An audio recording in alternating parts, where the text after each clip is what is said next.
ಎಲ್ಲರಿಗೂ ನಮಸ್ಕಾರಗಳು. ನಾನು ರಾಜೇಂದ್ರ ಟೆಕ್ ಕಂಪ್ಯೂಟರ್ ಯೂಟ್ಯೂಬ್ ಚಾನೆಲ್ನ ರಾಜೇಂದ್ರ. ನಾನು ಲಾಸ್ಟ್ ಕ್ಲಾಸ್ದಲ್ಲಿ MS ವರ್ಡ್ ಪ್ರಾಕ್ಟಿಕಲ್ ಕ್ಲಾಸ್ 14ದಲ್ಲಿ ಲೈನ್ ಸ್ಪೇಸಿಂಗ್ ಬಗ್ಗೆ ತಿಳಿಸ್ಕೊಟ್ಟಿದ್ದೇನೆ. ಲೈನ್ ಸ್ಪೇಸಿಂಗ್ ಅಂದರೆ ಏನು, ಸೆಲೆಕ್ಟ್ ಮಾಡ್ಕೋಬೇಕು, ಪ್ಯಾರಾಗ್ರಾಫ್ ಸೆಲೆಕ್ಟ್ ಮಾಡ್ಕೋಬೇಕು, ಪ್ಯಾರಾಗ್ರಾಫ್ ಸೆಲೆಕ್ಟ್ ಮಾಡ್ಕೊಂಡ ನಂತರ ಲೈನ್ ಟು ಲೈನ್ ಎಷ್ಟು ಸ್ಪೇಸ್ ಕೊಡಬೇಕು, ಇನ್ನು ನಮ್ಮ ಕಂಟೆಂಟ್ ಎಷ್ಟಿದೆ ಅದಕ್ಕೆ ಯಾವ ರೀತಿಯಾಗಿ ಲೈನ್ ಸ್ಪೇಸ್ ಕೊಡಬೇಕು, ಒಂದು ಪೇಜ್ದಲ್ಲಿ A4 ಪೇಜ್ ಇರ್ಬೋದು, ಲೀಗಲ್ ಪೇಜ್ ಇರ್ಬೋದು, ಆಮೇಲೆ ಪ್ರಿಂಟ್ ಕಾಪಿ ಆ್ಯಂಡ್ ರೆಡಿ ಯಾವ ರೀತಿ ಮಾಡೋದು. ಓಕೆ, ಸೊ ಲೈನ್ ಸ್ಪೇಸಿಂಗ್ ಇದ್ರೇ ಏನಾಗ್ತದೆ, ಅಲ್ಲಿ ನಾವು ಏನು ಮಾಡ್ಕೋಬೋದು ಅಂದರೆ ಅದಕ್ಕೆ ನಮ್ಗೆ ಎಷ್ಟು ಬೇಕು ಅಷ್ಟು ಕಂಟೆಂಟ್ ಎಷ್ಟಿದೆ ಅಷ್ಟು ಜೊತೆಗೆ ಅಡ್ಜಸ್ಟನ್ನು ಮಾಡ್ಕೋಬೋದು. ಸೊ ಲೈನ್ ಸ್ಪೇಸಿಂಗ್ ಯಾವ ರೀತಿ ಕೊಡೋದು, ಯಾವ ರೀತಿ ರಿಮೂವ್ ಮಾಡೋದು, ಇದನ್ನು ಕೂಡ ನಾನು ಕಳೆದ ಒಂದು ಕ್ಲಾಸ್ದಲ್ಲಿ ತಿಳಿಸಿಕೊಟ್ಟಿದ್ದೇನೆ. ಸೊ ಇನ್ನೂ ಯಾರು ಆ ಕ್ಲಾಸನ್ನು ನೋಡಿಲ್ಲ ಅವರಿಗಾಗಿ ಇವತ್ತಿನ ಕ್ಲಾಸ್ದ ವಿಡಿಯೋದಲ್ಲಿ ಅದರ ಲಿಂಕನ್ನು ಹಾಕ್ತೀನಿ. ತಾವು ದಯವಿಟ್ಟು ಲಿಂಕ್ ಓಪನ್ ಮಾಡಿಕೊಡ್ರಿ ಮತ್ತು ಕ್ಲಾಸನ್ನು ನೋಡಿರಿ, ಮತ್ತು ಇವತ್ತಿನ ಕ್ಲಾಸ್ ಕೂಡ ಪೂರ್ತಿಯಾಗಿ ನೋಡಿರಿ. ಸೊ ಇವತ್ತಿನ ಕ್ಲಾಸನ್ನು ನಾನು MS word practical class 15. So ಇದರಲ್ಲಿ ನಾನು ಶೇಡಿಂಗನ್ನು ಯಾವ ರೀತಿ ಕೊಡೋದು. ಶೇಡಿಂಗ್ ಅಂದರೆ ಒಂದು ಸೆಲೆಕ್ಟೆಡ್ ಟೆಕ್ಸ್ಟ್ ಇರ್ತದೆ, ಅದರ ಸೆಲೆಕ್ಟೆಡ್ ಪ್ಯಾರಾಗ್ರಾಫ್ ಇರ್ತದೆ ಅಥವಾ ಸೆಲೆಕ್ಟೆಡ್ ಲೈನ್ಸ್ ಇದ್ದಿರ್ತವೆ. ಸೊ ಅವುಗಳಿಗೆ ನಾವು ಬಿಹೈಂಡ್ ಕಲರನ್ನು ಯಾವ ರೀತಿ ಚೇಂಜ್ ಮಾಡ್ಕೊಳ್ಳೋದು. ಸೊ ಒಂದು ಪ್ಯಾರಾಗ್ರಾಫಿಗೆ ಒಂದು ಕಲರ್ ಯಾವ ರೀತಿ ಕೊಡೋದು, ನೆಕ್ಸ್ಟ್ ಪ್ಯಾರಾಗ್ರಾಫಿಗೆ ಮತ್ತೊಂದು ಕಲರ್ ಕೊಡೋದು, ಒಂದೊಂದು ಲೈನ್ ಟು ಲೈನ್ ನಾವು ಏನು ಮಾಡ್ಬೋದು, ಶೇಡಿಂಗನ್ನು ಹಾಕ್ಬೋದು. ಶೇಡಿಂಗ್ ಅಂದರೆ ಟೆಕ್ಸ್ಟ್ ಬಿಹೈಂಡ್ ಕಲರ್. ಓಕೆ, ಅದನ್ನು ಯಾವ ರೀತಿ ಅಪ್ಲೈ ಮಾಡಬೇಕು ಅನ್ನೋದನ್ನು ಇವತ್ತಿನ ಕ್ಲಾಸಲ್ಲಿ ನಾನು ನಿಮಗೆ ತಿಳಿಸ್ಕೊಡ್ತಾ ಇದ್ದೇನೆ. ಸೊ ಈ ಕ್ಲಾಸನ್ನು ಕೂಡ ಪೂರ್ತಿಯಾಗಿ ಎಲ್ಲೂ ಸ್ಕಿಪ್ ಮಾಡದೆ ನೋಡ್ರಿ. ಇದರಿಂದ ನಿಮಗೆ ಏನಾಗ್ತದೆ, ಸೊ ಇದು ಕೂಡ ನಿಮಗೆ ಏನಾಗ್ತದೆ, ಪರ್ಫೆಕ್ಟ್ ಆಗ್ತದೆ. ಸೊ ಅದಕ್ಕೆ ಪೂರ್ತಿಯಾಗಿ ವಿಡಿಯೋನ ನೋಡ್ರಿ. ನಾನು ಕ್ಲಾಸನ್ನು ಪ್ರಾರಂಭ ಮಾಡೋಕ್ಕಿಂತ ಮೊದಲು ನೀವು ಇನ್ನೂ ಯಾರು ನನ್ನ ಯೂಟ್ಯೂಬ್ ಚಾನಲ್ಗೆ ಸಬ್ಸ್ಕ್ರೈಬ್ ಆಗಿಲ್ಲ ಅವರು ದಯವಿಟ್ಟು ಸಬ್ಸ್ಕ್ರೈಬ್ ಮಾಡಿರಿ, ಜೊತೆಗೆ ಬೆಲ್ ಐಕನ್ ಪ್ರೆಸ್ ಮಾಡಿರಿ. ಇವತ್ತಿನ ಕ್ಲಾಸ್ ನಾನು ಪ್ರಾರಂಭ ಮಾಡ್ತಾ ಇದ್ದೇನೆ. ಓಕೆ, ಇವಾಗ ನಾನು MS ವರ್ಡನ್ನು ಓಪನ್ ಮಾಡ್ಕೋತೀನಿ. MS ವರ್ಡನ್ನು ಓಪನ್ ಮಾಡಿದ ನಂತರ ನಾನು ಏನು ಮಾಡ್ತೀನಿ ಅಂದರೆ ಇಲ್ಲಿ ರೆಡಿಮೇಡ್ ಟೆಕ್ಸ್ಟನ್ನು ತಗೋತೀನಿ. RAND ತಗೊಂಡು ಓಪನಿಂಗ್ ಬ್ರಿಕೆಟ್, ಕ್ಲೋಸಿಂಗ್ ಬ್ರಿಕೆಟ್ ಮತ್ತು ಎಂಟರ್. ಓಕೆ, ಇವಾಗ ಏನಾಗಿದೆ ಅಂದರೆ ಪ್ಯಾರಾಗ್ರಾಫ್ ಬಂದಿವೆ. ಸೊ ಪ್ಯಾರಾಗ್ರಾಫನ್ನು ನಾನು ಏನು ಮಾಡ್ತೀನಿ, Ctrl A ಸೆಲೆಕ್ಟ್ ಮಾಡ್ಕೋತೀನಿ ಮತ್ತು Ctrl J, ಮತ್ತು ನಾನು ಏನು ಮಾಡಿದ್ದೀನಿ Ctrl J ಯಾಕೆ ಕೊಡಬೇಕಂದ್ರೆ ರೈಟ್ ಸೈಡ್ ಮಾರ್ಜಿನ್ ಈಕ್ವಲ್ ಮಾಡಲಿಕ್ಕೆ ಕೊಡಬೇಕಾಗ್ತದೆ. ಓಕೆ, ಸೊ ಇವಾಗ ನಾನು ಏನು ಮಾಡ್ತೀನಪ್ಪ ಅಂದರೆ ಈಗ ಇವತ್ತಿನ ಕ್ಲಾಸ್ ಯಾವ್ದು ನೋಡಬೇಕಾಗಿದೆ ನಾವು ಅಂದ್ರೆ ಇಲ್ಲಿದೆ ನೋಡ್ರಿ, ಶೇಡಿಂಗ್. ಓಕೆ, ಇಲ್ಲಿ ಶೇಡಿಂಗ್ ಅಂತ ಬರ್ತದೆ ನೋಡ್ರಿ. ಓಕೆ, ಶೇಡಿಂಗ್ದಲ್ಲಿ ಏನಿದ್ದಿರ್ತವೆ, ಕಲರ್ಸ್ ಇದ್ದಿರ್ತವೆ. ಸೊ ಈ ಕಲರ್ಸನ್ನು ನಾವು ಯಾವ ರೀತಿ ಅಪ್ಲೈ ಮಾಡೋದು, ಸೆಲೆಕ್ಟೆಡ್ ಟೆಕ್ಸ್ಟಾಗ ಸೆಲೆಕ್ಟೆಡ್ ಪ್ಯಾರಾಗ್ರಾಫ್, ಸೆಲೆಕ್ಟೆಡ್ ಲೈನ್, ಇವುಗಳಿಗೆ ನಾವು ಕಲರನ್ನು ಅಪ್ಲೈ ಮಾಡ್ಕೋಬೇಕಾಗ್ತದೆ. ಸೊ ಶೇಡಿಂಗನ್ನು ನಾವು ಸೆಲೆಕ್ಟೆಡ್ ಟೆಕ್ಸ್ಟ್ದ ಹಿಂದೆ ಕೊಡಬೇಕಾಗ್ತದೆ. ಓಕೆ, ಸೆಲೆಕ್ಟೆಡ್ ಮಾಡ್ಕೋಬೇಕು ಒಂದು ಪ್ಯಾರಾಗ್ರಾಫ ಅಥವಾ ಒಂದು ಲೈನ್ ಸೆಲೆಕ್ಟ್ ಮಾಡ್ಕೋಬೋದು, ಅದ್ರ ಹಿಂದೆ ನಾವು ಏನು ಮಾಡ್ಬೋದು, ಶೇಡಿಂಗ್ ಕೊಡ್ಬೋದು, ಅಂದರೆ ಕಲರ್ ಬೇರೆ ಬೇರೆ ಆದಂಥ ಕಲರನ್ನು ಕೊಡ್ಬೋದು. ಸೊ ಈ ಶೇಡಿಂಗನ್ನು ಯಾಕೆ ಕಲರ್ ಯೂಸ್ ಮಾಡ್ಕೋಬೇಕಂದ್ರೆ ಪ್ರತಿಯೊಂದು ಪ್ಯಾರಾಗ್ರಾಫಿಗೆ ಒಂದೊಂದು ಕಲರನ್ನು ನಾವು ಅಪ್ಲೈ ಮಾಡಿದ್ದು ಅಂದರೆ ಸೊ ಅದನ್ನು ಅದ್ರ ಪ್ಯಾರಾಗ್ರಾಫ ಒಂದು ಕಲರ್ ನಾವು ತೋರಿಸ್ಕೋಬೋದು, ಮತ್ತೊಂದು ಪ್ಯಾರಾಗ್ರಾಫ್ ಒಂದು ಕಲರ್ ತೋರಿಸ್ಕೋಬೋದು. ಫಾರ್ ಎಕ್ಸಾಂಪಲ್ ನಾವೀಗ ಏನು ಮಾಡ್ತಾ ಇದ್ದೇವೆ ಅಂದರೆ ಒಂದು ಗ್ರಾಮರ್ ಬಗ್ಗೆ ಲೆಸನ್ ಮಾಡ್ತಾ ಇದ್ದೇವೆ. ಗ್ರಾಮರ್ ಬಗ್ಗೆ ನಾನು ಈಗ ನೋಟ್ಸ್ ತೆಗಿಬೇಕಾಗಿದೆ. ಸೊ ಗ್ರಾಮರ್ ನೋಟ್ಸ್ ತೆಗಿಬೇಕಾಗಿತ್ತಂದರೆ ಒಂದು ಪ್ರೆಸೆಂಟ್ ಟೆನ್ಸ್ ಬಗ್ಗೆ ಒಂದು ಕಲರ್ದಲ್ಲಿ ನಾನು ತಿಳಿಸ್ಕೊಡ್ತೀನಿ.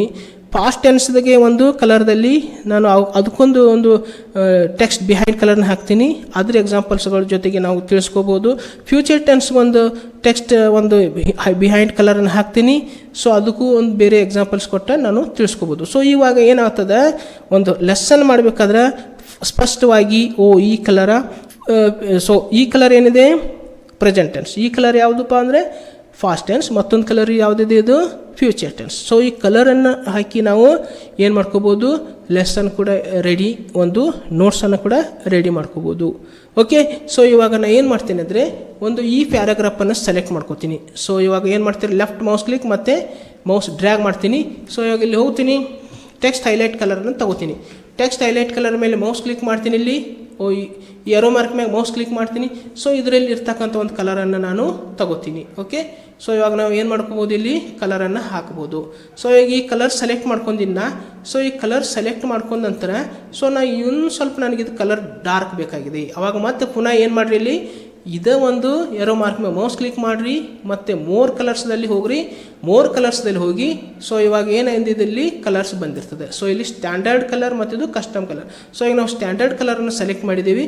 ಸೊ ಇವಾಗ ಏನು ಮಾಡ್ತೀನಿ, ನಾನು ಸ್ವಲ್ಪ ಡಾರ್ಕ್ ಮಾಡ್ಕೋತೀನಿ. ಓಕೆ ನೋಡಿರಿ, ಡಾರ್ಕ್ ಆಗಿದೆ ಈಗ ಕಲರ.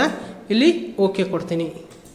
ಸೊ ಇವಾಗ ಏನಾಗಿದೆ, ಇದನ್ನು ಕೂಡ ಕಲರ ಡಾರ್ಕ್ ಆಗಿದೆ. ಓಕೆ, ಸೊ ಇವಾಗ ನಾನು ಏನು ಮಾಡ್ಬೋದು, ಈಗ ಡಾರ್ಕ್ ಕಲರನ್ನು ನಾನು ಈಗ ಕೊಟ್ಟಿದ್ದೀನಿ.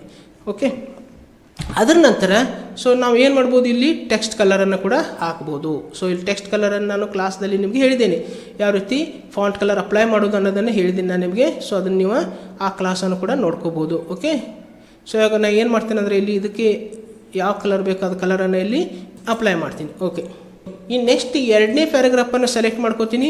ಇದಕ್ಕೊಂದು ಕಲರ್ ನಾನು ಅಪ್ಲೈ ಮಾಡ್ತೀನಿ. ಇಲ್ಲಪ್ಪ ಅಂದರೆ ಇದಕ್ಕೆ ನಾನು ವೈಟ್ ಕಲರನ್ನು ಅಪ್ಲೈ ಮಾಡಿಬಿಡ್ತೀನಿ. ಓಕೆ, ಇದಕ್ಕೆ ಏನು ಮಾಡ್ತೀನಿ, ಈಗ ವೈಟ್ ಕಲರನ್ನು ಕೊಡ್ತೀನಿ. ಓಕೆ, ಆಮೇಲೆ ನೆಕ್ಸ್ಟ್ ಇದಕ್ಕೆ ಕಲರನ್ನು ಟೆಕ್ಸ್ಟ್ ಕಲರನ್ನು ಚೇಂಜ್ ಮಾಡ್ಕೋತೀನಿ. ಇಲ್ಲಿ ಬಂದು ಟೆಕ್ಸ್ಟ್ ಕಲರನ್ನು ಚೇಂಜ್ ಮಾಡ್ಕೋತೀನಿ. Okay, text colour change. Okay, so ಈ ಪ್ಯಾರಾಗ್ರಾಫನ್ನು ಸೆಲೆಕ್ಟ್ ಮಾಡ್ಕೋತೀನಿ. ಇದಕ್ಕೊಂದು ಶೇಡಿಂಗ್ ಏನು ಮಾಡ್ತೀನಿ, ಇಲ್ಲಿ ಕೊಡ್ತೀನಿ.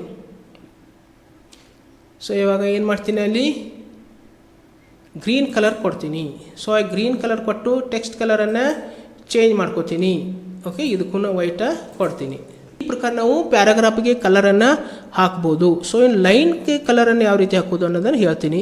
ಸೊ ಇವಾಗ ಒಂದು ಫಸ್ಟ್ ಲೈನ್ ಸೆಲೆಕ್ಟ್ ಮಾಡ್ಕೋತೀನಿ. ಸೆಲೆಕ್ಟ್ ಮಾಡ್ಕೊಂಡ ನಂತರ ಇಲ್ಲಿ ಹೋಗಿ ನಾವು ಕಲರನ್ನು ಹಾಕ್ಬೋದು. ಓಕೆ, ಎರಡನೇ ಲೈನ್ ಸೆಲೆಕ್ಟ್ ಮಾಡ್ಕೋತೀನಿ. ಸೊ ಎರಡನೇ ಲೈನ್ಗೊಂದು ಶೇಡಿಂಗ್ ಕಲರ್ ಅಪ್ಲೈ ಮಾಡ್ಕೋತೀನಿ. ಓಕೆ, ನೋಡಿರಿ,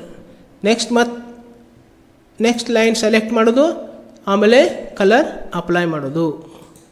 ಓಕೆ, ನೆಕ್ಸ್ಟ್ ಲೈನ್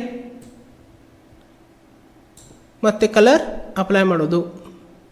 ಶೇಡಿಂಗ್ದಲ್ಲಿ ಹೋಗೋದು, ಇಲ್ಲಿ ಕಲರ್ ನಮಗೆ ಬೇಕಾದ ಕಲರ್ ತಗೊಳ್ಳೋದು, ಅಪ್ಲೈ ಮಾಡ್ಕೊಳ್ಳೋದು. ಓಕೆ,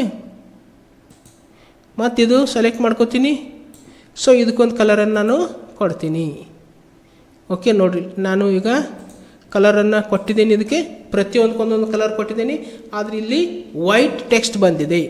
ನಾನು ಕಲರ್ ಕೊಟ್ಟಿಲ್ಲ, ಆದರೂ ಕಲರ್ ನಾವು ಯಾವುದು ಬಿಹೈಂಡ್ ಕಲರ್ ಕೊಡ್ತೀವಲ್ಲ ಅದಕ್ಕೆ ಯಾವ ಕಲರ್ ಬೇಕಾದರೂ ಆಟೋಮೆಟಿಕ್ಕಾಗಿ ಸೆಲೆಕ್ಟ್ ಮಾಡ್ಕೋತದೆ. ಓಕೆ, ಸೊ ಇವಾಗ ನಾನು ಪ್ಯಾರಾಗ್ರಾಫನ್ನು ಸೆಲೆಕ್ಟ್ ಮಾಡ್ಕೋತೀನಿ ಮತ್ತು ಇದಕ್ಕೊಂದು ಕಲರನ್ನು ಅಪ್ಲೈ ಮಾಡ್ತೀನಿ. ಓಕೆ, ಸೊ ಇವಾಗ ನೋಡ್ರಿ, ಈಗ ಡಾರ್ಕ್ ಬ್ಲೂ ಕಲರ್ ಕೊಟ್ಟಿದ್ದೀನಿ. ಆಟೋಮೆಟಿಕ್ಕಾಗಿ ಟೆಕ್ಸ್ಟ್ ಏನಾಗಿದೆ, ವೈಟ್ ಕಲರ್ದಾಗ ಕನ್ವರ್ಟ್ ಆಗಿದೆ.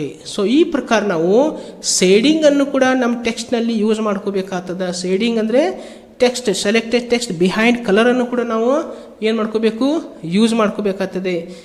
ಸೊ ಇವತ್ತಿನ ಕ್ಲಾಸ ಈ ಒಂದು ಶೇಡಿಂಗ್ ಬಗ್ಗೆ ನಾನು ನಿಮಗೆ ತಿಳಿಸ್ಕೊಟ್ಟಿದ್ದೇನೆ. ಸೊ ಈ ಒಂದು ಕ್ಲಾಸ್ ನಿಮಗೆ ಇಷ್ಟ ಆಗಿದ್ದರೆ ದಯವಿಟ್ಟು ಲೈಕ್ ಮಾಡಿರಿ, ಜೊತೆಗೆ ಕಮೆಂಟ್ ಮಾಡಿರಿ, ವಿಡಿಯೋನ ಶೇರ್ ಮಾಡಿರಿ. ಜೊತೆಗೆ ಇನ್ನೂ ಯಾರು ಯೂಟ್ಯೂಬ್ ಚಾನಲ್ಗೆ ಸಬ್ಸ್ಕ್ರೈಬ್ ಮಾಡಿಲ್ಲ ಅವ್ರು ದಯವಿಟ್ಟು ಸಬ್ಸ್ಕ್ರೈಬ್ ಮಾಡಿರಿ, ನನಗೆ ಸಪೋರ್ಟ್ ಮಾಡಿರಿ ಎಂದು ತಮ್ಮಲ್ಲಿ ವಿನಂತಿಸುತ್ತಾ ಇವತ್ತಿನ ಕ್ಲಾಸನ್ನು ನಾನು ಇಲ್ಲಿಗೆ ಮುಕ್ತಾಯಗೊಳಿಸ್ತಾ ಇದ್ದೇನೆ. ಮತ್ತೊಂದು ಕ್ಲಾಸೊಂದಿಗೆ ಪುನಃ ನಿಮ್ಮ ಜೊತೆಗೆ ಬರುವೆ. ಅಲ್ಲಿವರೆಗೆ ಎಲ್ಲರಿಗೂ ನನ್ನ ನಮಸ್ಕಾರಗಳು.